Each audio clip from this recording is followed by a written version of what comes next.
Morning glory, America. Bonjour. Hi, Canada. It's Friday before the Memorial Day weekend. I'm Hugh Hewitt inside the Beltway, back from Nashville, Tennessee. Had a great time with the governors. Great time. In fact, today we'll be posting a podcast with Governor Larry Hogan of Maryland, who I spent a long time with yesterday. You heard a bit of that on the air, but what a wonderful guy. I've talked to him many times. I'd never met him before. Just a lovely guy and fascinating pod. Of course, he's running for president. Basically, everyone I ran into at the RGA is running for president. But it's they're not officially running for president, but they're doing everything. There are different ways of asking. You can ask, have you rolled it out? And they say no, and Larry said no. Then I asked Governor Hogan, have you done everything you would need to do in order to run, should you decide to run? And he said, that's a good question. I know how to get the answer. He said, yes, he's done everything he needs to do in order to run if he decides to run, which means he's running, as is Chris Christie, as is, I think, a dozen other people. We're gonna need tiers, stadium seating for the upcoming presidential election. I want to begin this morning by looking back at two things. First, Foster Freese died yesterday. He is just a legend in conservative circles. More importantly, he's such a great American, one of the most generous people ever. A decade ago, I'm in the studio in California, and I get a text from my buddy David Spady. Foster Freese is downstairs. He'd like to go to lunch with you. I didn't know who Foster Freese was. I didn't. And he's there with his wife, wonderful wife, Lynn. And so I go down and I take him to Ruby's for a hamburger because I don't know who Foster Freese is. And we get to go through all lunch, and the most down-to-earth, wonderful people in the world. I thought they were just friends of David's wandering through town. And when I go back up, I called Dave and said, I took your friends along. He said, do you know who Foster Freese is? And I said, no. He's one of the most successful investors in history. And sure enough, most modest and wonderful Christian man, just full of love and grace and generosity. I got to know him through ACE scholarships eventually pretty well. And his wife, Lynn, would send her children's books to me, and I was their guest up in Wyoming when ACE took me up there. Here's Foster from that day in the studio talking about the impact of the Tea Parties, which he got really behind. Cut number 3. Well, I think it's the salvation of our country because as many Republicans I've met, they're great people, but they somehow don't have the ability to coalesce around good policies, and they're always fighting something, and they don't come up with the yes behind the no, and that's quite frustrating. So the Tea Party provides that. It's put the fire under the feet of not just Republicans but also Democrats, is that they want to have a country that stresses fiscal responsibility, free market, and limited constitutional government. And when you see the explosion of government that's taking place now, I think every American, Democrat and Republican, are very concerned about that. I think any Republican or any Democrat who voted for the last health care bill should never be allowed to cast another vote the rest of their life. That's how bad it was? Oh, it's a disaster. Oh, now, okay. Now, if you were a market investor, market watcher, are you concerned about another 2008? Are you, obviously that's what you did your entire life very successfully. Are you concerned about another panic? Well, in the investment world, these are the sort of things you can't predict. And so Okay. my skill set was not looking at the big trends of interest rates and these kinds of outward phenomena, the tsunamis that might come, because you always knew they were laying out there. But our expertise was looking at an individual company and saying, okay, if the economy doesn't grow, Compaq Computer or Dell is going to be able to sell more computers, so it doesn't matter what the big picture is. So we were micro analysts as opposed to spending a lot of time thinking about the macro issues. Well, Foster Freese was just an amazing guy, and he will be much missed, and our thoughts and prayers are with Lynn, his wife, and his family, wonderful, wonderful people. Also want to go back and play for you a cut from not 10 years ago. It was only 15 months ago, because you're going to read a lot this Memorial Day weekend. By the way, our annual Semper Fi Fund show is Monday. Don't miss it. You're going to read a lot this weekend about the Wuhan lab. Here is Senator Tom Cotton talking to me about the Wuhan lab, not this week, not this month, not a year ago, but 15 months ago in February, on February 17th of 2020, Senator Cotton and I talked about the Wuhan lab, cut number 20. Now, it turns out that both the People's Republic of China and MSNBC are mad at you because you've been talking about the coronavirus as long as I have, and they're accusing you of peddling conspiracy theories. What are they talking about, Tom Cotton? What is your response? Hugh, I have to say that the fake news media seems angrier at me for raising questions about the origins of the coronavirus than they are at the Chinese Communist Party for contributing to this huge mess to begin with. So from the very beginning, after China, remember, finally acknowledged that they had a problem in Wuhan, which they hid for many weeks, which would have, if we had known, would have allowed us to get further ahead of the virus. The Chinese Communist Party said it originated in a food market in Wuhan. Yet an authoritative study in The Lancet, the respected international science journal, by Chinese scientists refuted that almost conclusively. 14 of the original 41 cases had no contact with that food market whatsoever. So we still don't know the origins of this coronavirus. Now, I have merely pointed out for several weeks now that China's only biosafety level 4 laboratory dealing with human infectious diseases is just a few miles away from that laboratory. Now, I don't know where this virus originated. Natural causes, somewhere other than that food market, is still the most likely hypothesis. But given the Chinese Communist Party's record of dishonesty and incompetence in managing this crisis, we at least have to ask the question whether or not it's connected to that laboratory and demand that international scientists be admitted to study the evidence, both in the food market and the laboratory and in those original cases, especially the original 14 cases that had no contact with the food market, if we want to get our hands around how this virus originated and what that can tell us about diagnosing it and trying to treat it. Is it a reasonable expectation of the WHO and international bodies to be allowed admittance to the facility that you've referred to, Senator Cotton? Yes, of course, Hugh, and especially given the dire situation that China now faces and that China is increasingly spreading to the world. By some measures, more than 750 million people in China are now living under some version of quarantine or at least restricted movement. Think about that. 750 million people, more than twice the population of the United States of America. And these cases are continuing to spread around the world. And when there is so many unknown variables at play here, not just the origin, but how fast the virus can replicate, how long it takes to incubate, what its mortality rate will be, it is incumbent upon China to open itself up to reputable, respected scientists and doctors from around the world to help them figure out what we're going to do about this virus. That was Tom Cotton on my show in February of last year, 15 months before today, early on. So when people say we just didn't know, the media covered that up in agency with the Democrats. And did you know that many Democratic debates occurred after that and the issue was not raised? Because the media, it was Tom Cotton talking, so they just dismissed it. That is a dangerous situation in the country. He's on the Senate Intel Committee, but they don't like him. You know, the elite media doesn't like Tom Cotton because he's smart and he's on point and he knows what he's talking about. That should alarm you. Should also be alarmed that there was another hack at State Department, the same Russian group, got into the email servers of U.S. Aid for International Development Agency, and they sent out phishing emails to all the clients. That's a human rights organizations, aid groups. They've penetrated them all.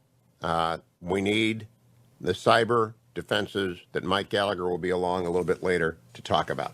A lot to do today. Dr. Oren's going to call us from Israel. Sonny Bunch is along. Tarzana Joe, Representative Mike Gallagher will be here to talk about that. Jim Talent, and of course, Dr. Oren and the Hillsdale Dialogue. Let me get the Memorial Day weekend off to a great start, though, by asking you on behalf of the children of Angel Tree. Those are the children who go to camp during the summer because of your generosity, to please give over at HughHewitt.com at the banner at the top. Here's Gary Eberhardt talking to you about these kids and how much their lives will be transformed.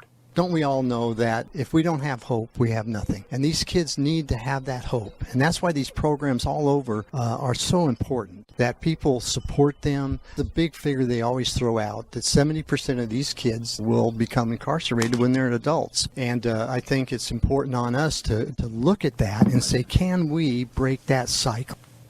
Hundreds of you are stepping up to help. Please continue to do so. All you have to do is go to HughHewitt.com. Look for the banner at the very top of HughHewitt.com. It says Angel Tree. Give as much as you can. $200 sends a kid to camp. But You can give a lot more or you can give less, whatever you can. Your means should decide how many. If you can send 2 or 3 kids to camp, that would be great. It changes lives for the good with the gospel. At Angel Tree Fellowship, the banner's at HughHewitt.com. Welcome back, America. It's Hugh Hewitt, joined by Sonny Bunch. He is the official movie critic of the Hugh Hewitt Show, also hosts Across the Movie Aisle podcast you're going to want to take with you this long weekend. But it's going to be raining and storming in the Beltway all weekend long. And if Sonny doesn't have anything for me to see, I'm just going to binge watch City on a Hill with Kevin Bacon, which I'm enjoying greatly. But I hope there's something out there, Sonny. Well, Hugh, I know you're not a scary movie fan. Hate scary movies. No, you don't love the scary movies. But did you watch A Quiet Place a couple years I did. back? I'm not going to the sequel. It was. I hated it. It was great, but I hated it. No, the fetching Mrs. Hewitt is going with my son because I just don't like that. I don't like big bugs. Yeah. So A Quiet Place 2 is out this weekend, and it has been, this was supposed to come out, near the beginning of when the pandemic happened. I feel like this was supposed to come out in June of last year or March or April of last year. And it has been delayed and delayed and delayed and delayed, and it's finally coming out. It's in theaters. I saw it last night, as a matter of fact. Did the bugs die? Did the bugs die in between in the delay? Did they die off during the delay? No, they're still, the aliens are still around. They're still trying to catch people who are making noises. They're just bugs. They're like cicadas. Every 17 years they come. If you make noise, the cicadas will come to you. Did you know that? Yeah. No, I don't think that's quite how the cicadas work. Well, Manu Ranu was in the. Quite as scary. I've seen some pretty big cicadas, but tell us about the movie. Yeah, so A Quiet Place 2 picks up right where A Quiet Place 1 left off. I mean, if you remember A Quiet Place 1, that movie sees Emily Blunt's character give birth, and the rest of the movie kind of takes place in the 12 hours after that, the last half or so of the movie. And it picks up, there's a quick prologue that shows you day one, the beginning of the alien invasion. And then we pick right up after the events of A Quiet Place 1. The family that we got to know is traveling. They've moved on from their farmhouse. They're trying to find more people. They're trying to reconnect with civilization. And of course, the aliens are still around and still causing chaos and still killing anybody who makes any noise, which is very, very bad news when you're walking around with a one-day-old. I don't know if you remember what one-day-olds are like, Hugh. I do. It's also hell on radio. I mean, it was really bad for my business. Yeah, I can imagine. But it is a scary movie. So if you're not into scary movies, you're not going to love this. I will be honest with you. I liked it a lot. It is kind of reliant on jump scares. It is kind of haunted house, except the whole country is haunted. Sort of thing. Not really Let's pause there, Sonny. That's why I don't like jump scare movies. I don't mind suspenseful movies. I don't mind movies that are thoughtfully scary, like Rear View Mirror and other stuff. I just don't like jump scare. Yeah, I mean, it is. They showed it. There was a preview for Conjuring 3, The Devil Made Me Do It, and that is like the apotheosis of the jump scare movie for me, because it's a movie where just out of nowhere, a lot of loud noises and people being grabbed and that sort of thing, happen. And A Quiet Place 2 isn't quite that bad, but it is definitely more in that mode than the first one, which I thought it was more tense with what you see and what you don't see than just like throwing loud noises at you and making you kind of jump. This is a little more reliant on that. It's still very good. Writer-director John Krasinski, who is probably best remembered as Jim from The Office, or Jack Ryan. Jack Ryan. Yeah, the kids listening, he's Jack Ryan, not The Office. He's Jack Ryan. Yeah. But he wrote and directed this one as he did the first. And again, very credible. There's an old, William Goldman has an old saying about, watching directors watching actors direct, and it's kind of like watching a bear stand up on 2 feet and walk around, right? It's like, oh, look at that bear walking around, like, good for him. But it's not necessarily that he's good. It's that you're kind of surprised to see somebody do it competently. And this is, but he's good. He's good director, good actor. But he's not Hitchcock. This isn't going to be Rear Window, right? He's not going to go that genre. He's not Hitchcock. He's not Hitchcock. Look, I liked it, and I saw it last night in a movie theater. Movie theater was probably. It was probably totally maybe 40% full, but it was about as full as it could be with all the spacing. Like there was seats blocked out for folks to have social distancing and all that. And as a result, it's actually a really nice time in the theaters right now because there's lots of space. You're not crowded. You're not cramped. There's nobody on top of you, which is nice. So this is only in theaters. If you want to go see it, it's only in theaters, folks. I recommend it. I liked it. It is definitely a scary movie, so if you're not into scary movies, it is not a movie for you, but it is something worth going to the theater to check out. They're also in theaters this weekend, in theaters and on Disney Plus Premier Access, so it's like an extra $30 on top of your Disney Plus subscription, is the movie Cruella. Cruella, the origin story of the 101 Dalmatians villain Cruella de Vil, starring Emma Stone as the titular Cruella. I do not recommend this one. It is 134 minutes long. Oh! Do you remember how long the first 101 Dalmatians is? Well, it's got to be 80 minutes. That movie is roughly, this movie is roughly 50% longer than the original 101. Yeah, because that's a kid's movie. I watched that 1,000 times with my kids when they were little. And, kids can't get through an hour and 34 minutes. No, 2 hours and 14 minutes. 2 hours. Yeah. Good. My God. Crazy long. And look, I'm not one to complain about the length of movies necessarily. A movie is as long as it needs to be, and no longer and no shorter. I think it's Roger Ebert who had a great line: a good movie is never too long, and a bad movie is never too short. Right? Like you can watch a good movie for a long time, and as soon as a movie is bad, you want it to be over with. And it cannot be shortened up. So the Cruella is just. I don't hate these villain origin movies. I liked Maleficent, right? The Angelina Jolie. Look at the Sleeping Beauty villain. I liked Joker, right? The Todd Phillips movie about Joker. I can deal with this sort of thing, and even though I know it's a naked IP grab, and even though I know it's just a cheap way to try and wring money out of people, I don't mind them. But this, boy, it bugs me on just about every level. It's too long. It takes about 45 minutes to get to the actual meat of the story, which involves Cruella de Vil before she is Cruella, when she is still known as Stella.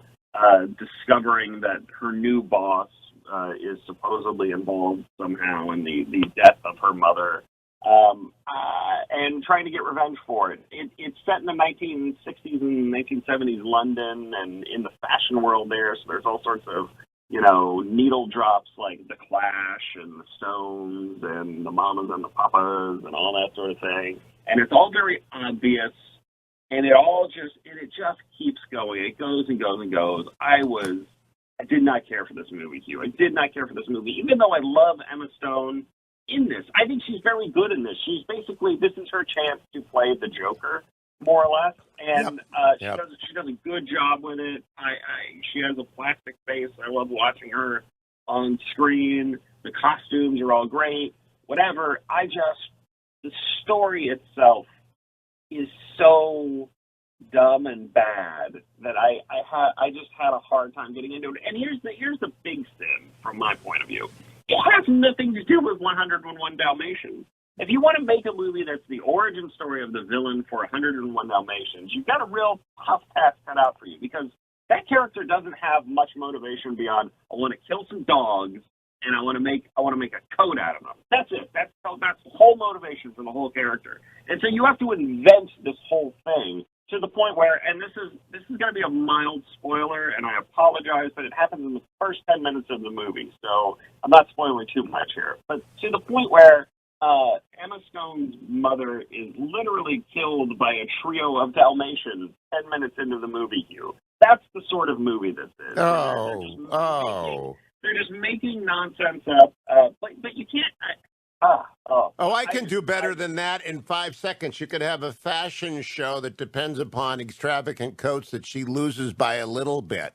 Because I saw there's a fashion design aspect.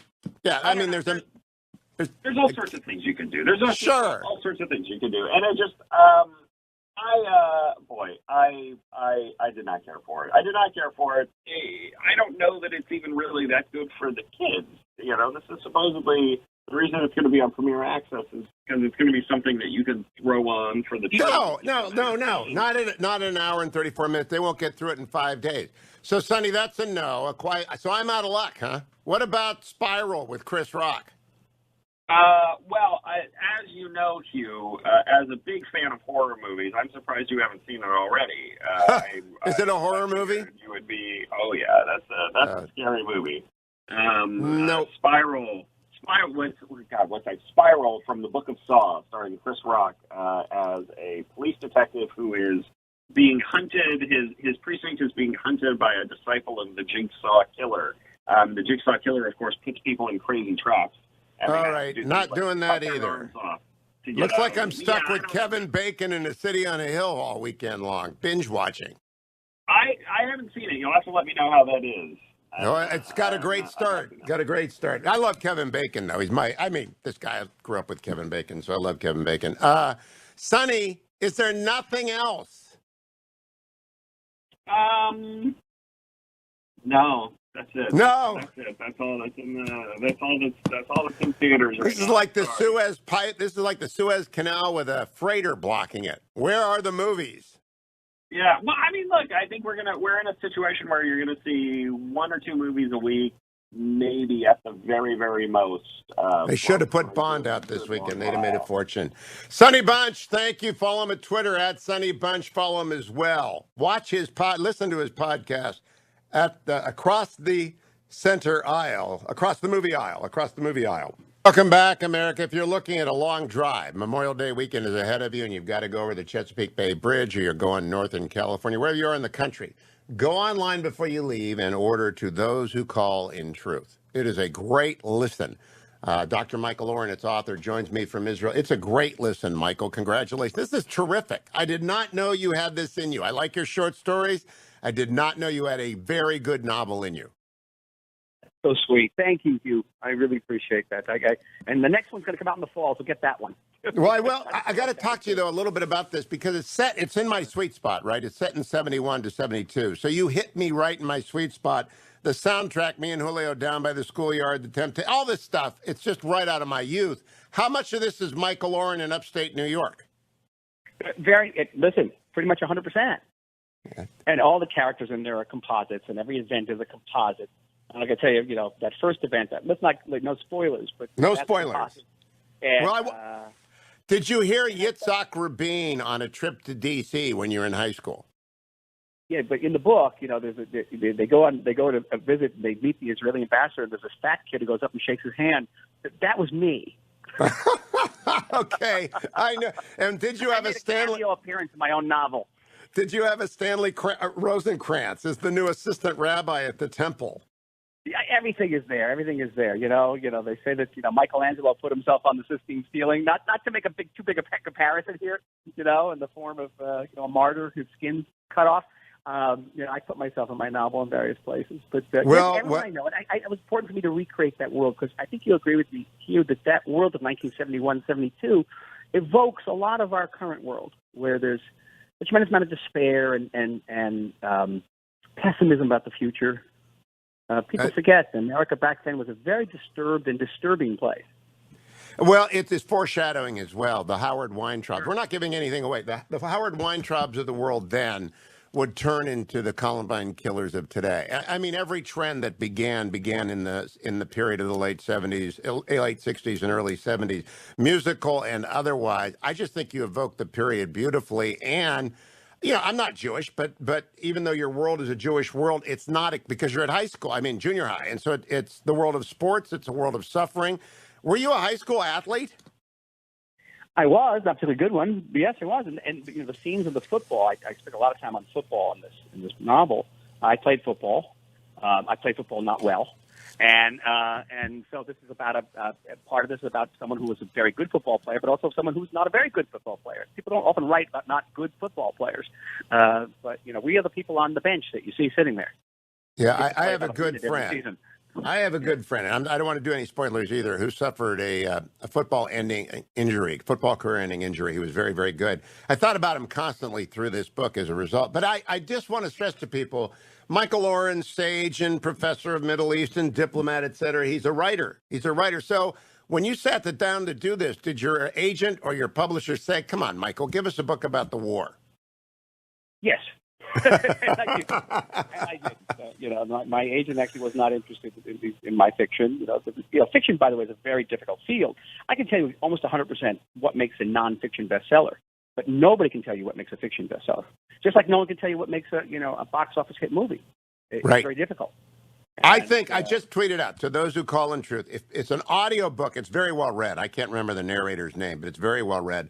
And it's so evocative of a time and a space. So if you are over 60, you'll remember all this. And if you're under 60 and you want to understand your parents, you should listen to this. And then you'll have appreciation for them. In fact, appreciation for the generation that went to war comes through in a couple of ways. Indeed. That generation, the generation that went to war in Vietnam, you mean? No, yes, Brooks's son. I'm thinking about the father who starts it all, who is Killer Rat. I mean, there's a lot of John Irving in this book, meaning that it's multi-generational, and each of the characters in it's 3 generations long. And so each of the father, the son, and the grandson are all here represented. And the key factor is 40 years old or something, but the father of him, the fellow who starts it all off, the prologue. I went back and read the prologue at the end, Michael, because it's obviously important. And I think it might be included in the audiobook at the end automatically. You just set it up very nicely. Is it selling? Because you have publication date and a war breaks out. Yeah, it's always the case. Yeah, it's selling okay. What's interesting? I had 2 concerns about this book, and I want to share them with you if I can. One was about anti-Semitism. And when I started writing this book, I experienced a lot of anti-Semitism because I grew up in a working-class neighborhood as the only Jewish kid, and had a fight, and I got all these scars on my knuckles from the fistfights I used to get into. But I thought that maybe a readership today would look at this and say, well, there's not like anti-Semitism like this in America. Where does this come from? And I don't think you'll find any American Jew today who would say that there's no anti-Semitism, and anti-Semitism is a serious problem in America. So that also, sort of evokes the present. There's an adumbration there of the present. The other issue was, if you notice, I have several major African-American characters in this. Yes, Ray. Yep. And especially Ray. And there was a concern, today you can get canceled very easily being a person of not of color, writing about people who are. And, sort of going out on a limb there. And it's very well done. We're very complex. It's very well done, and it's of the period, too. Look, all I can tell you, America, is if you're going somewhere this weekend, stop, download to those who call in truth, and you will have a great drive, and you'll be talking about it all the way home. Dr. Michael Oren, thank you. Follow him at Dr. Michael Oren on Twitter. To all who call in truth, go and get it and come back for hour 2 of the Hugh Hewitt Show. Joined now by the poet laureate of the Hugh Hewitt Show, Tarzana Joe. Hello, Joe. Hello, Hugh. Over the years, I've written many poems decrying the crisis of the loss of common sense, but things may be improving. It's said when you hear hoofbeats, be Capricorns or Libras, it's more likely you'll see horses than it's likely you'll see zebras. If you ask yourself the question, why is that woman in a wimple? It's quite likely she's a nun, because that answer's the most simple. It's unlikely that she plays a nun or thinks a wimple's cute, or only donned the wimple because she couldn't find her suit. The easy explanation is the one that seems most clear. She's not wearing the wimple because she's posing for Vermeer. So when you find a virus that you've never seen before, and the place in which you found it has a virus lab next door. You can search for explanations, you can pose 100 theories, posit hypotheticals, or launch 1,000 queries. You can muster all the experts and the folks who think they're wise, hire movie writers to concoct a load of lives. But it doesn't change the chances based on all the latest stats. If you hear a rustling of wings, it's more likely birds than bats. So when you hear those experts, give yourselves a breather. Don't believe the things they say, because it's likely they don't either. That's Who'da Thunketh, or Occam's Chainsaw, by Tarzana Joe. Joe, that is brilliant. That's actually I'm going to send that to Senator Cotton. He's going to love that. But I think you named it wrong. Thank you so much. I think you named it wrong. I think you should have named it Everybody is Now Googling Wimple. Yeah, because I did not know what Wimple was. I just Googled Wimple, and I did 12 years of Catholic school. I didn't know what a Wimple was. Okay, well, now that's the way poetry elevates the vocabulary. Well, Wimple, and I didn't know that Libras rhymed with zebras either, but I liked it. This will be at TarzanaJoe.com. You have to stretch it a little bit to make the point. You have to stretch it a little bit. It will be at TarzanaJoe.com. How is the poetry business? Again, very, very strong. You know, I have a lot of nuns listening, and they're all going to now want their poems done for their anniversary of ordination. You're going to have a run on Wimple poems. Wimple poems are going to say, if this guy can rhyme Wimple, he probably knows a lot about nuns. That's. Did you actually know the word Wimple before you wrote the poem? Yes, you. All right. Just, well, I thought, because I did have the Sisters of Mercy who wore, they wore the most starched Wimples that in the first and I second got you grade. beat, Then they brother. went all Vatican II on us, you know. Sisters of Notre Dame wore a killer collar. I mean, if you got close, it was coming into that chainsaw you referenced. Mm-hmm. Right. It's starch. So they had good avionics, is what you're saying? Indeed, yes. No, that's not the Wimple. The Wimple's down below. Isn't the Wimple in? No, I guess that's not. The Wimple's on top. Well, it's the full covering. It's the regalia, the whole deal. All right. Tarzana Joe with our clerical update of the week and poem of the week, which will be available at TarzanaJoe.com. Thank you, Joe. Thank you. Welcome back, America. Hugh Hewitt, joined by Congressman Mike Gallagher, the great state of Wisconsin. Are you spending Memorial Day weekend inside the Beltway or back in the Dairyland? Back in America's Dairyland, Hugh. Well, have a great Memorial Day. Thanks for your service, Congressman. I do remember you are a Marine. I always remind people of that on this weekend. Congressman, let's talk about Wuhan. I began today's show by playing a clip of Senator Cotton on this show in February of 2020, February 17th, and we were talking about the Wuhan lab. And what a coincidence, in quotes, it was that a virology level 3 lab was located where the virus had broken out. But the story was buried by a disbelieving and anti-Trump media. What do we know now? Well, we now know, thanks to declassified information from the Trump administration that they released on January 15th, 2021, that workers at the Wuhan Institute got sick prior to the broader outbreak, which would suggest that this emerged from the lab and not from a wet market. We know that it was 3, thanks to details filled in by the Wall Street Journal, it was 3 workers that got sick. We know that they were hospitalized.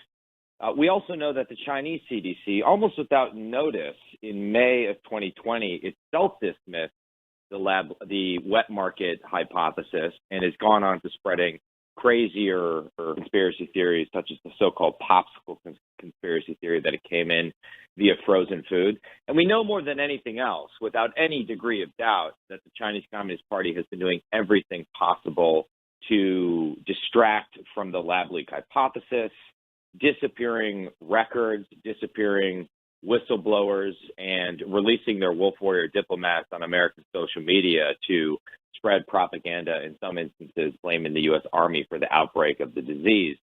So the evidence seems, in my opinion, to be stacking up in favor of the lab leak hypothesis. Even those who have denied it, such as Dr. Anthony Fauci, have been forced to admit that it merits investigation.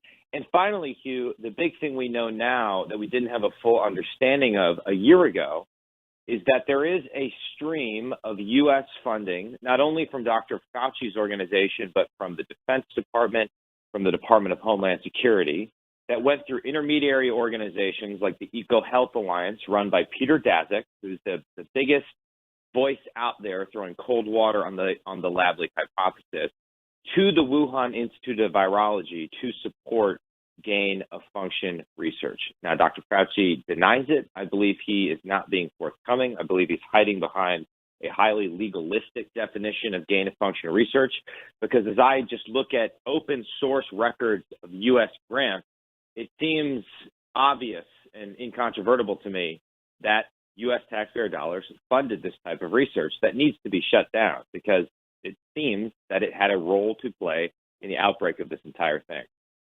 No, Congressman Gallagher, I had Dr. Fauci on this show a couple of months ago, and I asked him expressly about gain of function research. He said no, they didn't fund it. And Josh Rogan sent me a note and said, you didn't ask him to define terms. So when Dr. Francis Collin of NIH came on last month, I asked him again. We talked about it at length. He said, absolutely not. We've only authorized that with a couple of cases of flu. It's very dangerous stuff. We wouldn't do that. Not true. I think the story changed this week. And I always tell people the three most important words in the English language are, I don't know. And if you really don't know something, you've got to say, I don't know if we funded that research. I'll look into it. Or I don't know what might have been a pass-through. But money is fungible, and it's shocking that any American money by any delivery route ended up at the Wuhan Virology Lab. It's shocking. Particularly since we also know, in part thanks to the work of the Trump administration, that 2 years prior to the outbreak of the broader pandemic, U.S. officials went to the Wuhan Institute and flagged massive security concerns with how they were operating. As you mentioned, this is China's only bio-level safety 4 lab, but we know that it was operating closer to a level 2, which has been compared to the level of security at a dentist office. And so, yeah, it is astounding to me that we would be continuing such cooperative research, knowing that there were serious problems at the Wuhan Institute, particularly since our own government during the Obama administration had put a moratorium on gain-of-function research from 2014 to 2017. So for Fauci to deny that this is happening, to me, is not a sustainable position, because in 2011, Dr. Fauci wrote an op-ed defending the merits of gain-of-function research. And I should point out, Hugh, there's a perhaps noble purpose here, right? The proponents of gain-of-function research believe that this is how you get ahead of the next pandemic. By taking naturally occurring coronaviruses, doing experiments on them, genetically modifying them to make them more infectious and pathogenic, they believe that's how you get ahead of the next pandemic. So I'm not suggesting it was malice on their part, but it's a controversial practice. It sparked debate at the time Fauci wrote the op-ed. It caused a moratorium for 3 years. And then when they lifted the moratorium, they put in place an oversight board, something called the P3CO Oversight Board. And notably, the latest grants received from Fauci's organization, NIAID, to the EcoHealth Alliance did not go to the Oversight Board for review. So there is a need, in addition to the intelligence collection effort that President Biden announced yesterday, there's a need for an independent congressional investigation, if for no other reason than to unpack all of the complicated funding streams. Hugh, I mentioned a DHS grant. DHS paid the EcoHealth Alliance, run by Dazik, $1 million to create a network of experts in 2018 to combat disinformation in the pandemic. In other words, the U.S. government was paying the very people who were spreading disinformation about the lab leak hypothesis because they had the most to lose, because their entire professional reputation was bound up in there not being a lab leak at the Wuhan Institute. And the intelligence community uncritically parroted the so-called scientific consensus in April 2020 when they released a public statement saying they supported natural emergence over lab leaks. So this is a massive intelligence failure as well, Hugh. Now, our friend Dr. Jerry Hendricks has suggested to me that one of the reasons this may not be discussed much is because we really are afraid of the implications to international relations generally of a clearly identified source for a virus that has crippled the world, killed millions, and destroyed wealth and progress across the globe, that this would be a catastrophic blow to international amity. What do you think of that theory? Well, I think it would certainly put a stake in the heart of so-called responsible stakeholder theory. Now, that may already be dead, but this idea, such as it still exists, that the Chinese...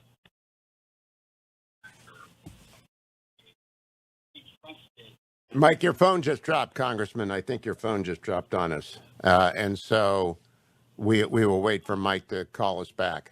I think this is truly a turning point in this perspective in the United States. We are now, look, I've been doing it for a year and a half. I've been talking about this virus and the implications of it coming out of Wuhan and whether or not it came out of that lab. I've been talking about with Senator Cotton, with Secretary Pompeo, with Mike Gallagher. Nobody listens. That's fine, except center-right people who want to be informed. They paid attention. But remember, there were 4 Democratic Party nominee debates, 4, after the virus came to light. And there were 2 after the shutdown of travel by Donald Trump. 2. You know how much time was given to it? About 5 minutes. This is because it was inconvenient for the Democrats to talk about China and Wuhan and the Chinese Communist Party. It is no longer inconvenient. It is absolutely necessary. And the idea that we have opened up trade talks with the Chinese Communist Party, that is crazy. We should freeze everything unless and until they allow an international group of serious scholars into Wuhan to investigate everything about the Wuhan Institute of Virology. Why would we do that? What is to prevent them from doing it? Because that which gets rewarded gets repeated. I'm here to tell you, if in fact you are going to reward the People's Republic of China right now for a collapse in integrity, for a cover-up, for a mistake that killed millions, if you're going to pretend it didn't happen, what are they going to do? They're going to keep doing gain-of-function research, and they're going to keep being slipshod. So, Congressman, I'm worried about the consequence. I'm having lunch today with my old boss in the White House, Fred Fielding and Dick Hauser, and a couple other people. And Fred was on the 9/11 Commission. I'm going to ask him if they had any bioterror conversations there, because it seems to me that they didn't, and that maybe we need to start focusing on this. Absolutely. I mean, the implications, the implications of giving the Chinese access to mRNA technology as a dual-use technology are enormous. I don't know where I cut off there because apparently we lack internet access in Green Bay here. But you do. You didn't get it was 4th down, so you hung up. How dare you? But again, my basic point is I think this is a direct reflection of the nature of the regime we are dealing with here. And this is a regime that's perpetrating a modern-day genocide. This is a regime we simply can't trust. And so getting to the bottom of this is not just a matter of preventing the next pandemic. It's a matter of understanding the adversary that we're dealing with and understanding the ability of our own government to keep us safe. And I fear the more we go down this trail and the more we follow the evidence, we're going to see some serious failures, intelligence failures, failures in public health, failures just to follow lines of inquiry that we knew were legitimate from the start. But our media, broken such as it is, shut it down for a variety of reasons, in part because they hated Donald Trump. Not all media, not the Hugh Hewitt show, but you're right about that. And right now they want to pursue a January 6th commission when they should be pursuing a Wuhan virology lab commission. I mean, they really ought to, and Congress needs to. Congressman Mike Gallagher, have a wonderful Memorial Day. Again, thank you for your service in the United States Marines. Thanks for going there in Congress. Thanks for leading the way. You should be following at Rep. Gallagher on American. Hugh Hewitt, joined by Jim Talent, former senator from Missouri. We were just talking with Congressman Mike Gallagher about the apparent funding by American sources of Wuhan lab of virology, gain-of-function research. Senator, what do you make of that? I'm almost speechless because after listening to your piece about Fauci's testimony, I went and read Nicholas Wade's memo, which I was remiss in not reading because it's 3 weeks old, and I was just flabbergasted. Look, I knew, and I said all last year, that it was possible this was an escape from a lab because the Chinese do billions and billions of dollars of all kinds of bio-research. We know that. We know their safety protocols are lousy. We know they don't have any scruples about doing gain-of-function research, all the stuff we sweat over. They don't care about any of that. So, you knew it was a possibility. But when I went back and read, I'm sure you've read it, it's meticulously reported and argued. The guy ought to get a Pulitzer Prize. But one of the things he says in there is that Dr. Shi, who is the Chinese virologist who did the research, actually set out in the grant application, she was a sub-grantee from the EcoHealth Alliance, that she was going to do gain-of-function research. Here's a quote from Wade's piece. He says, Dr. Shi set out to create a novel coronavirus with the highest possible infectivity for human cells. And she got the grant from the EcoHealth Alliance, the leader of which, I didn't know this either, was the guy who organized the first letter in February of 2020, which from 27 virologists, which supposedly debunked the lab theory. Yep. And so, Jim, the point is that I also had Dr. Fauci on the show. He denied it. I've had Dr. Collins on. He said we don't do that.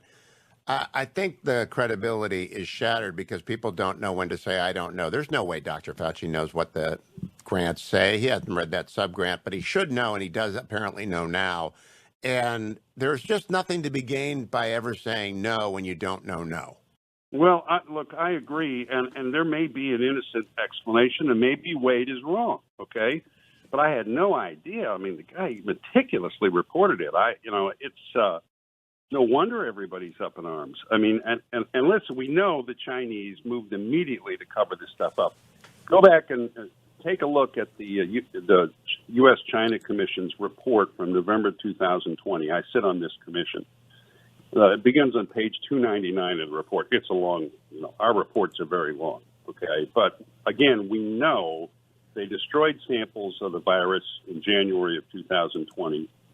They refused. They decoded the genome and would not release it. As a matter of fact, the Shanghai research team released it informally, and they shut down that laboratory for what they call rectification.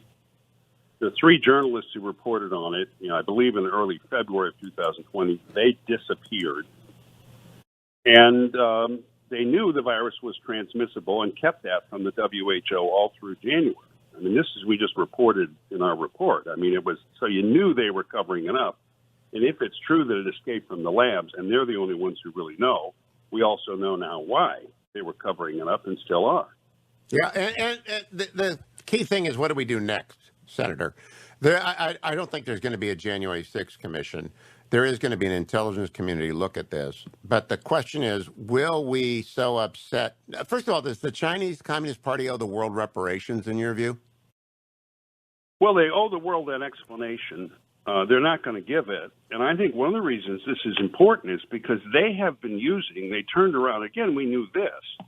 They turned around all through last year and into this year. And they've been using this outbreak to support their narrative about how good their regime is and how responsible their regime is. And they've been attacking us and blaming us for it. That's one reason we need to find out about this, because they're using the pandemic against us and to support their foreign policy narrative, which supports their national interests. So, yeah, it would be really good to find out about this. Unfortunately, I think there's no way we're going to know with certainty unless we can get the records from the lab.